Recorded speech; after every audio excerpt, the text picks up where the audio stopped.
नमस्कार, मैं शिवांशी त्रिपाठी और आप देख रहे हैं जन एक्सप्रेस। उत्तर प्रदेश के हमीरपुर से आई एक दर्दनाक खबर ने पूरे प्रदेश को झकझोर कर रख दिया है। बेतवा नदी पर बन रहा निर्माणाधीन पुल देखते ही देखते खौफनाक मंजर बन गया। तेज आंधी, बारिश और लापरवाही के बीच पुल का भारी स्लैब नीचे गिर पड़ा और उसके नीचे दब गई 6 जिंदगियां। रात के अंधेरे में मजदूर चीखते रहे, मदद के लिए पुकारते रहे, लेकिन कंक्रीट और लोहे के भारी मलबे ने उनकी आवाजों को दबा दिया।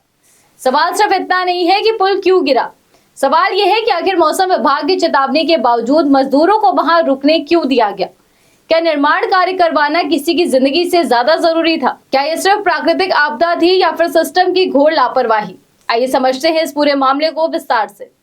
आपको बता दें कि हमीरपुर के मवई जार और कुरारा को जोड़ने के लिए बेतवा नदी पर पुल का निर्माण चल रहा था। गुरुवार देर रात मौसम ने अचानक करवट ली।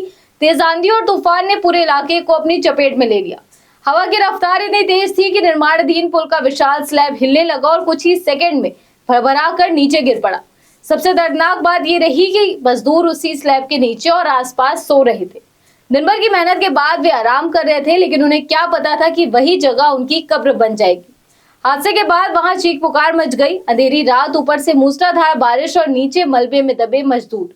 स्थानीय लोगों ने तुरंत पुलिस और प्रशासन को सूचना दी। इसके बाद एसडीआरएफ और पुलिस की टीमें मौके पर पहुंची और रेस्क्यू ऑपरेशन शुरू किया गया। करीब 7.5 घंटे तक चले ऑपरेशन में 3 मजदूरों को जिंदा बाहर निकाला गया, लेकिन 6 मजदूरों की जिंदगी नहीं बचाई जा सकी। हादसे में बांदा के लोकेंद्र निषाद, कुलदीप निषाद, सावंत यादव, सभाजीत और हमीरपुर के पुष्पेंद्र सिंह चौहान व राजेश पाल की मौत हो गई।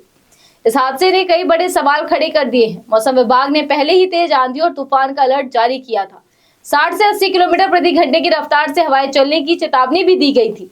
ऐसे में आखिर निर्माण स्थल पर मजदूरों को क्यों रोका गया? क्यों उन्हें सुरक्षित जगह नहीं भेजा गया?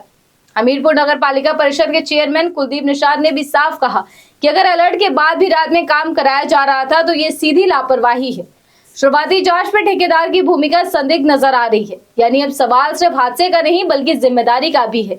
क्या मजदूरों की जान इतनी सस्ती हो गई है कि सुरक्षा मानकों को सिर्फ कागजों तक सीमित रखा जाए? घटना के बाद मुख्यमंत्री योगी आदित्यनाथ ने गहरा शोक व्यक्त किया है। उन्होंने मृतकों के परिजनों को 5-5 लाख रुपए और घायलों को 50-50 हजार रुपए की सहायता राशि देने का ऐलान किया है। साथ ही अधिकारियों को राहत और बचाव कार्य में तेजी लाने के निर्देश दिए गए हैं।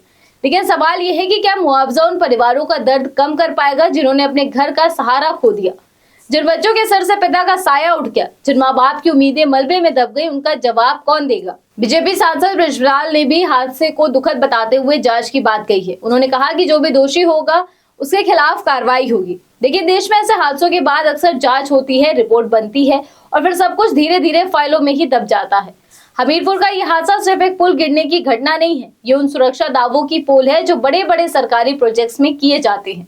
ये उन मजदूरों की कहानी है जो अपनी जिंदगी दांव पर लगाकर विकास की इमारत खड़ी करते हैं, लेकिन उनकी सुरक्षा की जिम्मेदारी कोई नहीं लेता। आज जरूरत है कि इस हादसे की निष्पक्ष जांच हो, जिम्मेदार लोगों पर सख्त कार्रवाई हो और भविष्य में किसी मजदूर की जान इस तरह लापरवाही की भेंट न चढ़े।